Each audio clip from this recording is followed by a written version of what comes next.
मेरी गाड़ी out of control हो गई। मैंने बहुत कोशिश भी की कि कुछ भी करके गाड़ी को कंट्रोल में कर लूं, पर वो सामने ही आ गई थी और सीधे टक्कर लग गई।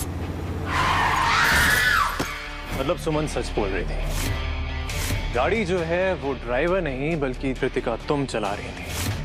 तीर्थ भैया, कृतिका सच किसी को नहीं बताएगी। अब ये सच ना सबको पता चलेगा, पहले पुलिस को, फिर सुमन को, फिर पूरे सराफा को।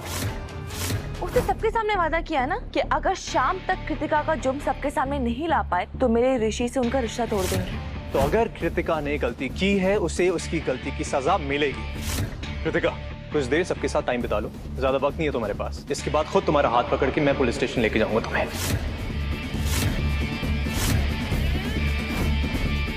गणपति बप्पा मोरिया। हेलो दोस्तों, आज मैं बात करने वाली हूँ सुमन इंदौरी सीरियल की, जहाँ पर हमें काफी एक्साइटिंग ट्रैक देखने को मिलने वाला है। जी हाँ, कहानी में हम देखने वाले हैं कि भाई हमारी सुमन मैडम बिल्कुल एक अलग अवतार में नजर आएंगी। वैसे तो हमेशा अपने किसी ना किसी के जस्टिस के लिए लड़ती रहती हैं, और इस बार तो वो अपनी माँ के लिए जस्टिस के लिए लड़ते हुए नजर आएंगी, और इस बार उसका रूप जो है बिल्कुल असाधारण सा दिखाई देगा। जी हाँ, इस बार सुमन बेहद गुस्से में है और अपनी माँ के लिए इंसाफ मांगने के लिए पहुंच चुकी है तीर्थ के घर के बाहर।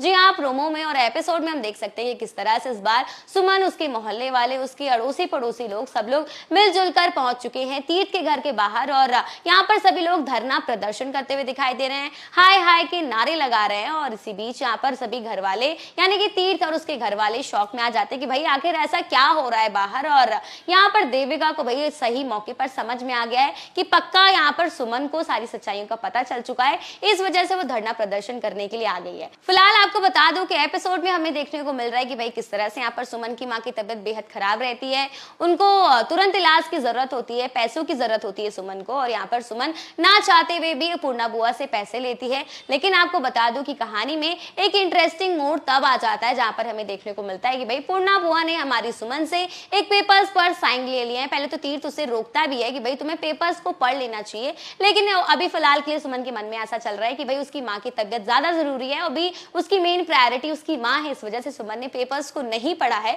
और सुमन ने बिना पेपर्स को पढ़े उस पेपर्स पर साइन भी कर दिया है। जी हाँ, आपको बता दूं कि आने वाले एपिसोड में हमें बहुत जल्द ये देखने को मिलेगा कि भाई सुमन बेहद पछताएगी अपने इस डिसीजन से कि आखिर उसने पेपर्स को क्यों नहीं पढ़ा। लेकिन आपको बता दूं कि अगर वो पेपर्स पढ़ भी लेती तो भी उसे सच्चाई का पता नहीं चलता, क्योंकि एपिसोड में हमने देखा कि जैसे ही पेपर्स पर साइन कर देती है तो यहाँ पर पूर्णा गुलशन को दिखाती है पेपर्स पर, और वो पेपर्स के ऊपर नकली कुछ जो भी लिखे होते हैं वो नकली ऊपर से लिखा होता है, फिर उसको उखाड़ कर उसे दिखाती है। यानी कि अगर वो पेपर्स पढ़ भी लेती तो भी उसे सच्चाई का पता नहीं चल पाता। अब पेपर्स पर असली मोटो क्या है उस पेपर्स की, ये तो आने वाले एपिसोड में देखने को मिलेगा। खैर आपको बता दूं कि आने वाले एपिसोड में हमें देखने को मिलेगा कि सुमन की मां डिस्चार्ज भी हो जाती है। यहाँ पर मोहल्ले वाले खुश भी हैं इनके आने से, लेकिन यहाँ पर इस बार सुमन के सामने एक बेहद बड़ी सच्चाई आ जाती है। उसे पता चल चुका है कि ड्राइवर साहब ने कोई भी एक्सीडेंट नहीं किया था, बल्कि वो तो अपनी पत्नी के साथ डॉक्टर के पास गया हुआ था, वहां तो वो मौजूद भी नहीं था, उसने छुट्टी ली हुई थी। और उसे समझ में आ गया है कि ये एक्सीडेंट किसी और ने नहीं